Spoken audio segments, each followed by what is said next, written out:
नमस्कार, देवभूमि समाचार में आप सभी का स्वागत है। मैं आपके साथ दिव्या पांडे। बुलेटिन की शुरुआत करेंगे राजधानी देहरादून से। बड़ी खबर सामने आ रही है, जहां मुख्यमंत्री पुष्कर सिंह धामी की कैबिनेट में फेरबदल की तैयारियां जोरों पर है।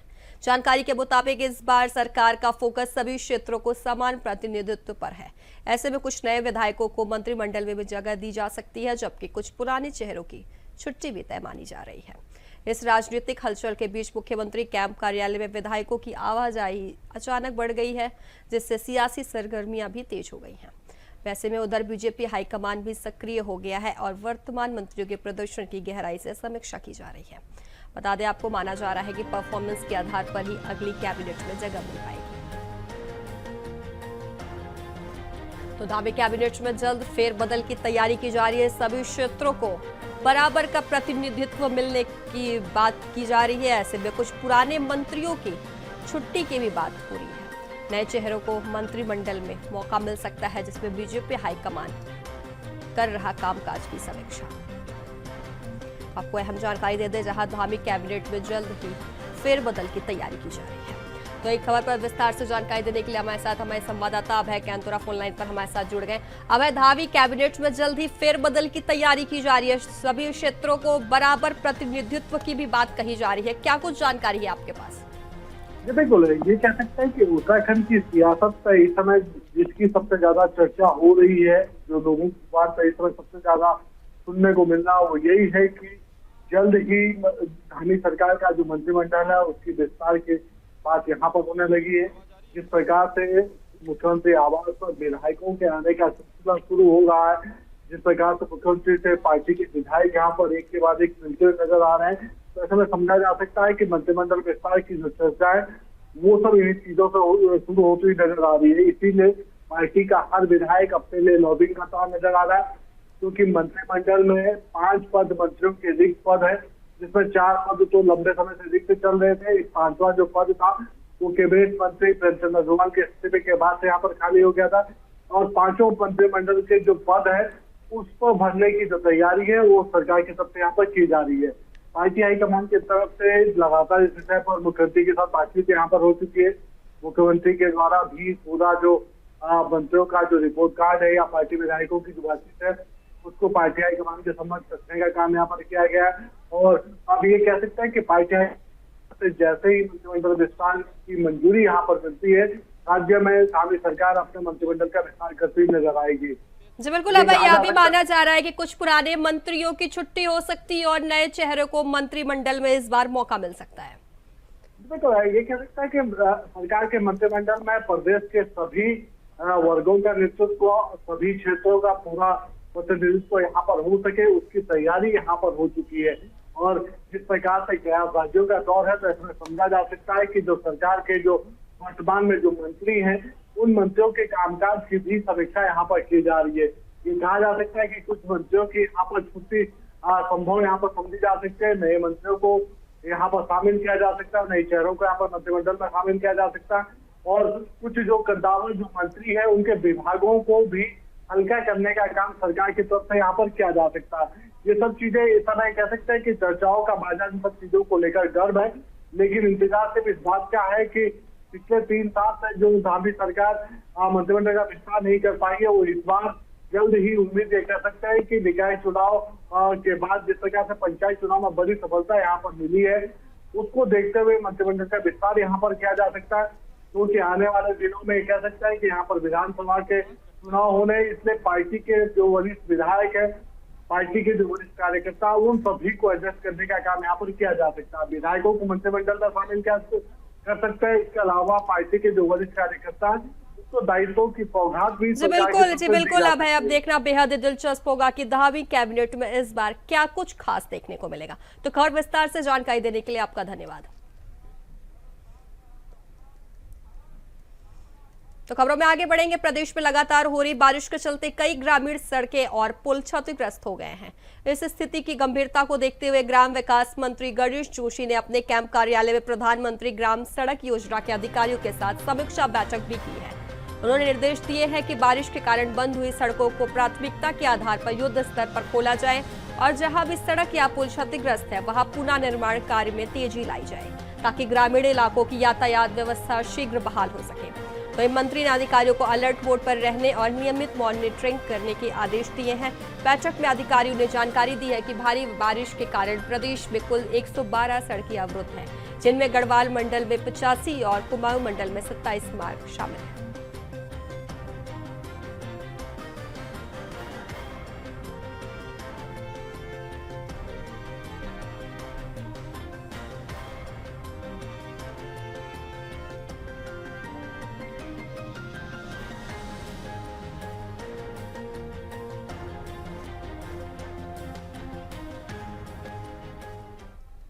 तो अगली खबर की रुख करेंगे खबर रुड़की से, जहां मासूम बच्ची के साथ छेड़छाड़ करने वाले आरोपी को पुलिस ने गिरफ्तार कर लिया है।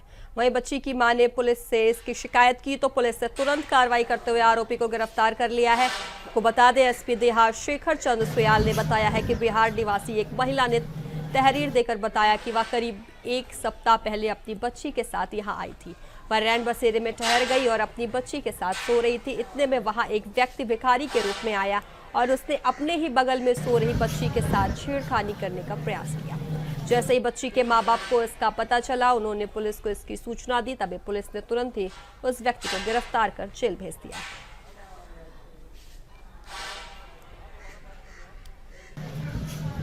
आज सुबह ये कलियर थाना क्षेत्र में, क्योंकि काफ़ी संख्या में लोग वहाँ श्रद्धालु आए हैं, पुलिस की तत्परता से एक बड़ी घटना होने से बची है। एक व्यक्ति जो भिखारी के रूप में वहाँ पर था, तो उसने अपने बगल में ही किसी छोटी बच्ची के साथ छेड़खानी करने का प्रयास किया है। जैसे ही माँ बाप को इस बात की पता लगी तो पुलिस को सूचना मिली। चूँकि पुलिस वहाँ पर मौजूद थी तो इमीडिएट उस व्यक्ति को अरेस्ट करके हम जेल भेज रहे हैं और आगे विवेचना उसमें साथ साथ चलेगी। साथ ही ऐसा ये इस टाइप के घटनाक्रम न हो, इसके लिए लगातार हमारे सत्यापन अभियान लगातार चल रहे हैं। तो पुलिस की सतर्कता से एक बड़ी घटना होने से आज बची। तो खबर देहरादून से है, जहां जोईवाला पुलिस ने एक शातिर स्मैक तस्कर को गिरफ्तार कर लिया है। कोतवाली जोईवाला पुलिस ने गश्त और चेकिंग के दौरान हंसूवाला तिराहे के पास से शिव शंकर उर्फ शेट्टी को गिरफ्तार किया है। उसके कब्जे से 7.2 ग्राम अवैध स्मैक बरामद हुई है, जिसकी कीमत लगभग 2 लाख रुपए बताई जा रही है।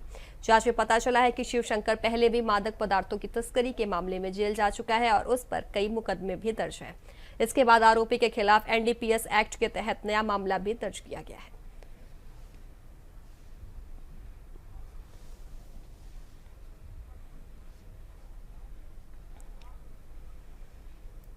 तो खबरों में आगे बढ़ेंगे। उत्तराखंड में महिला अपराधों और बढ़ते अपराध के मामलों को लेकर कांग्रेस पार्टी आज सड़कों पर उतर आई है। राजधानी देहरादून में कांग्रेस ने जोरदार प्रदर्शन करते हुए राजभवन कूच किया है। तो वहीं इस दौरान हरक सिंह रावत, प्रीतम सिंह वन कैपड़ी और सुमित हृदय जैसे कई वरिष्ठ नेताओं की अगुवाई में हजारों कार्यकर्ताओं ने शक्ति प्रदर्शन किया है। जहां महिला सुरक्षा को लेकर सरकार की नाकामी पर कांग्रेस ने सख्त रुख अपनाते हुए तीखा हमला बोला है। तो एक कांग्रेस नेताओं का कहना है कि राज्य में महिलाओं के खिलाफ अपराधों में लगातार बढ़ोतरी हो रही है और सरकार मूक दर्शक बनी हुई है। विरोध प्रदर्शन को देखते हुए पुलिस प्रशासन पूरी तरह अलर्ट मोड में रहा है और जगह जगह भारी सुरक्षा बल भी तैनात किया गया है। वहीं कांग्रेस ने साफ किया है कि अगर सरकार ने जल्द ठोस कदम नहीं उठाए तो आंदोलन और तेज होगा। तो बता दें आपको, उत्तराखंड में महिला अपराधों के खिलाफ कांग्रेस का प्रदर्शन देखने को मिल रहा है। तो एक विस्तार से जानकारी देने के लिए हमारे संवाददाता हितेश त्यागी हमारे साथ देहरादून से जुड़ गया। हितेश, उत्तराखंड में महिला अपराधों के खिलाफ कांग्रेस का प्रदर्शन शुरू हो गया है, क्या कुछ जानकारी आपके पास? जी बिल्कुल, देखिए कांग्रेस पार्टी आज राजभवन की तरफ कूच कर रही है और लगातार जो हजारों कार्यकर्ताओं के साथ आज जो कांग्रेसी जो कार्यकर्ता हैं वो सड़कों पर उतरकर आंदोलन कर रहे हैं। उनके कई सारे ऐसे मुद्दे हैं जिनको लेकर कांग्रेसी आज सड़कों पर उतरे हैं। कांग्रेस के जो आला नेता हैं, हरक सिंह रावत की बात करें, जो अपने बयानबाजी से हर दिन सुर्खियों में रहते हैं, भुवन कापड़ी यहाँ पर मौजूद थे और यशपाल आर्य यहाँ पर मौजूद थे, प्रीतम सिंह यहाँ पर मौजूद थे। उनका साफ तौर पर कहना है कि उत्तराखंड के अंदर व्यापक भ्रष्टाचार है और व्यापक तरीके से अपराध उत्तराखंड के अंदर चीज़ें पनप रही हैं। वो चीज़ें उत्तराखंड के अंदर पनप रही है जो आपसे से पहले नहीं देखी गई है। जो कांग्रेस का कहना है, कांग्रेस ने साफ तौर पर भारतीय जनता पार्टी पर आरोप लगाया है कि जो भाजपा की जो सरकारें हैं वो करोड़ों रुपए के चेक के माध्यम से, एफडी के माध्यम से बीजेपी का जो खर्चा है वो यहाँ पर चल रहा है। लेकिन जिस तरीके से कांग्रेस पार्टी आज सड़कों पर उतरी है, जिस तरीके से कांग्रेस के कार्यकर्ताओं ने आज राजभवन का जो कूच किया है और जिस तरीके से जो कांग्रेस के आला नेता हैं हरक सिंह रावत, उन्होंने पूरी मुखरता के साथ अपनी बात उठाई। उन्होंने साफ तौर पर कहा है कि उत्तराखंड के अंदर अपराध चरम पर है, उत्तराखंड के अंदर अराजकता का माहौल है, उत्तराखंड के अंदर हर वो काम हो रहे हैं जो नहीं होने चाहिए थे। लेकिन मुख्यमंत्री पुष्कर सिंह धामी है कि ध्यान देने के लिए जा ही नहीं रहे। उन्होंने साफ तौर पर कहा है कि जिस तरीके से धराली में आपदा आई है, थराली में आपदा आई है, मुख्यमंत्री पुष्कर सिंह वहाँ पर जाते तो हैं, लेकिन वहाँ की जो पीड़ित लोग हैं, जो वहाँ के परिवार लोग हैं, जो मुआवजा उन लोगों को मिलना चाहिए था वो मुआवजा उन लोगों को नहीं मिला है। और मुख्यमंत्री पुष्कर सिंह धामी खुद अपनी ब्रांडिंग करने में लगे हुए। कांग्रेस का साफ तौर पर आरोप है, कांग्रेस कह रही है कि भाजपा सरकार को इस बार हम विधानसभा 2027 का जो चुनाव होंगे उसमें हम सुपड़ा साफ करने का काम करेंगे। हजारों कार्यकर्ताओं के बल पर आज कांग्रेस पार्टी सड़कों पर उतरी है, राजभवन का कूच कर रही थी। बहरहाल जो पुलिस प्रशासन ने उन्होंने रास्ते में रोकने का काम कांग्रेसियों को किया है, उनको उठाकर वैन के माध्यम से उनको पुलिस लाइन भेजने का काम यहां से किया है। क्योंकि जिस तरीके से कांग्रेस के जो नेता हैं उनकी बात करें, अब से पहले गुटबाजी का माहौल कांग्रेस में देखा जा रहा था, लेकिन आज जिस तरीके का राजभवन कूच कांग्रेस के लोगों ने किया है, कांग्रेस के नेताओं ने किया है, कांग्रेस के दिग्गजों ने किया है, तो आज जिस तरीके हरक सिंह रावत ने कहा है कि अब ये गुटबाजी देखने को नहीं मिलेगी, अब ये जो पार्टी में फाड़ थी ये देखने को नहीं मिलेगी, अब हम एक हो गए हैं, अब मैं अपने सभी नेताओं को एक माला में पिरोकर काम करूंगा, मैं 2027 का चुनाव जिताकर रहूंगा और मैं तब तक माला नहीं पहनूंगा जब तक उत्तराखंड के अंदर कांग्रेस का शासन न आ जाए। क्योंकि जिस तरीके से यहाँ पर आंदोलन कांग्रेसियों ने किया है, हरक सिंह रावत ने किया है, अन्य नेताओं ने किया है, प्रीतम सिंह ने किया है, उनका साफ तौर पर यही कहना है कि जिस तरीके से उत्तराखंड के अंदर अपराध बढ़े हैं, महिला अपराध बढ़े हैं, नौकरियों के मामले में धांधली हुई है, यूके SSS के घोटाले हुए हैं, कई सारे ऐसे मामले हैं जिनको लेकर कांग्रेस ने भाजपा सरकार को घेरने का काम किया है, राजभवन के रास्ते में कूच करने का काम किया है। तो यही वजह है कि लगातार कांग्रेस पार्टी जी बिल्कुल हितेश, जैसा कि प्रदर्शन की तस्वीरें सामने आ रही है, हितेश प्रदर्शन की तस्वीरें सामने आ रही है, भारी भीड़ देखी जा रही है, कोई अप्रिय घटना ना हो उसको लेकर क्या कुछ तैयारी की गई है?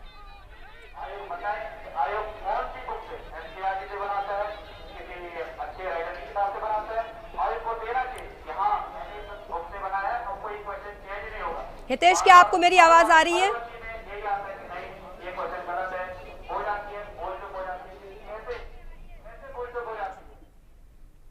ठीक है हितेश, घर विस्तार से जानकारी देने के लिए आपका धन्यवाद। खबरों में आगे बढ़ेंगे। खबर देहरादून से, जहां मुख्यमंत्री पुष्कर सिंह धामी ने मुख्यमंत्री आवास में एक उच्च स्तरीय बैठक कर ड्रग्स फ्री उत्तराखंड अभियान को व्यापक स्तर पर संचालित करने के निर्देश दिए हैं। उन्होंने अधिकारियों से कहा है कि NDPS एक्ट के तहत दोषियों पर सख्त कार्रवाई सुनिश्चित की जाए और एंटी नारकोटिक्स टास्क फोर्स को भी और अधिक सशक्त बनाया जाए। आवश्यकता पड़ने पर इनमें से पदों का सृजन भी किया जाए। मुख्यमंत्री ने कहा कि राष्ट्रीय नारकोटिक्स हेल्पलाइन मानस 1933 का व्यापक प्रचार प्रसार किया जाए ताकि आम लोग भी इससे जुड़कर शिकायत कर सकें। साथ ही उन्होंने पुलिस, स्वास्थ्य, शिक्षा, समाज कल्याण समेत सभी संबंधित विभागों को मिलकर कार्यशालाएं आयोजित करने और विस्तृत एक्शन प्लान बनाकर उस पर अमल करने के निर्देश दिए।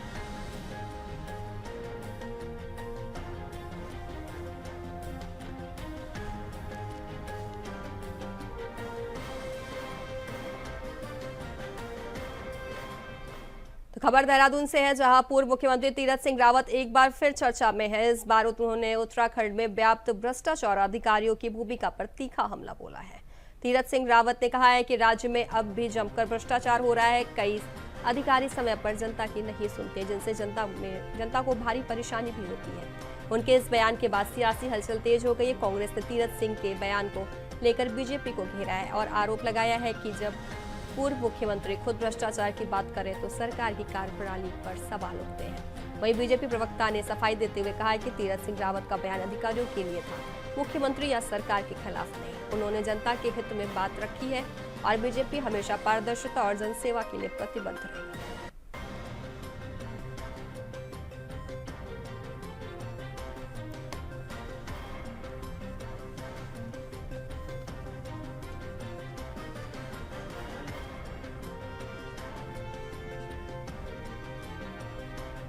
मेरे पास जो कि तीरथ सिंह रावत जी का जो बयान था उसमें कहीं उन्होंने ये नहीं कहा कि मुख्यमंत्री द्वारा भ्रष्टाचार हो रहा है। उन्होंने ये कहा है कि अगर अधिकारी समय पर न सुनते हुए किसी प्रकार का भ्रष्टाचार करते हुए रह रहे हैं तो वो हमारे उत्तराखंड में नहीं होना चाहिए। तो एक बात बताइए, अगर कोई जनप्रतिनिधि जो कि पूर्व मुख्यमंत्री रह चुके हों, सांसद रह चुके हों, अगर ये बात जनता के हित की बोल रहे हैं तो उसको क्या अदरवाइज लेना उचित है? वो उत्तराखंड का जो दर्द है वो बयान कर रहे हैं कि इस प्रकार से अगर कुछ है तो उसको समाप्त करना चाहिए। तो उनकी वो जो चीजें हैं वो उत्तराखंड के ही लिए है और पूरे भारतीय जनता पार्टी के चाहे सांसद हो, चाहे मंत्री हो, चाहे विधायक हो, चाहे कार्यकर्ता हो, निश्चित रूप से उत्तराखंड की वो प्रगति की दिशा में निरंतर आगे ले जाने के लिए कार्य करते हैं, न कि उसमें डुबाने का कार्य करते हैं, जो कि हमने हरीश रावत जी के कार्यकाल में उनको देखा था, जिसमें उन्होंने कहा था कि जिसको जिस विभाग से जितना खाना है खा लो, मैं आंखें बंद कर लूंगा। तो क्या तीरथ सिंह रावत जी ने कुछ इस तरीके का बयान दिया है? विपक्ष जरा सामने आकर ये चीज बोल के दिखाए। तो एक खबर हरिद्वार से है, जहां रानीपुर कोतवाली क्षेत्र से शिवालिक नगर में मंगलवार सुबह दिन दहाड़े बदमाशों ने एक सनसनीखेज लूट को अंजाम दिया है। होटल कारोबारी कुलवीर चौधरी की बेटी को हथियार के बल पर बंधक बनाकर बदमाशों ने घर में लूटपाट की है। बदमाशों ने 2200 रुपए नगद, एक लाइसेंसी रिवॉल्वर, जेवरात और कारोबारी की कार लूट ली थी। घटना करीब सुबह 10:30 बजे की है, जब कारोबारी टहलने बाहर गए थे और उनकी बेटी घर पर अकेली थी। 3 हथियारबंद बदमाश घर में घुसे और युवती को असलहे की नोक पर धमकाकर घर के अंदर ले गए। लूटपाट के बाद बदमाश कारोबारी की कार से फरार हो गए, जिसे बाद में हरिद्वार दिल्ली हाईवे पर छोड़ दिया गया। रानीपुर क्षेत्र में शिवालिक नगर के ब्लॉक में एक रिटायर्ड BHEL कर्मी, इनके घर में एक लूट की वारदात हुई है, जिसमें 3 लोग स्पष्टतः दिखाई दे रहे हैं जो ये वारदात को करके जाते हुए दिख रहे हैं। तत्काल अभी पुलिस के द्वारा मौका मुआयना भी किया गया। मैं भी मौके पर ही आया हूँ। कुछ चीज़ें अभी हमारे संज्ञान में आई हैं। मैं ये दावा करता हूँ कि ये घटना को हम जल्द से जल्द खोलेंगे और इसमें एग्जम्पलरी कार्रवाई भी की जाए। तो एक बार विस्तार से जानकारी देने के लिए हमारे साथ हमारे संवाददाता विकास चौहान फोन लाइन पर हमारे साथ जुड़ गए। विकास, दिन दहाड़े बदमाशों ने लूट की घटना को अंजाम दिया है, कारोबारी के घर में घुसकर हथियार के बल पर लूट की है, क्या कुछ अपडेट है?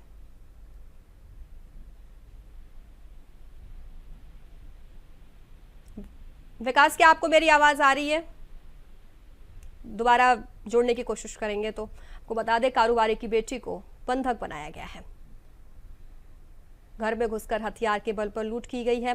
तो वहीं हथियारबंद बदमाशों ने घर में घुसकर दिन दहाड़े लूट की है।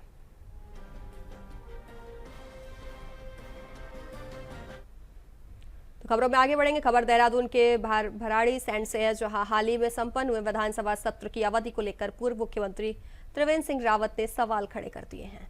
उन्होंने कहा है कि जब संसद का सत्र 21 जुलाई से 21 अगस्त तक निर्धारित था और उसके अनुरूप चला, तो भराड़ी सैंड में तय तिथियों के अनुसार विधानसभा सत्र क्यों नहीं? उन्होंने सरकार के साथ साथ विपक्ष को भी कटघरे में खड़ा किया है।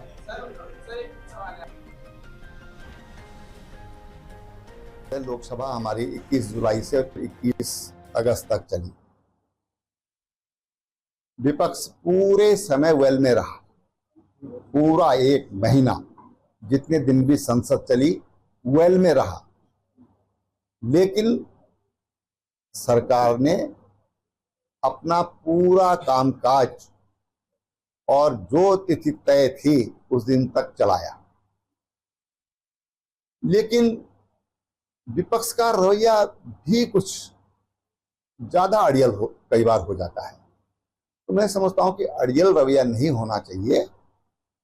और विशेषकर जो बहुत खराब चीज है, एक बदनुमा दाग है जिसको कहना चाहिए, कि जिस तरह से वेल में सोए, वो ठीक नहीं है।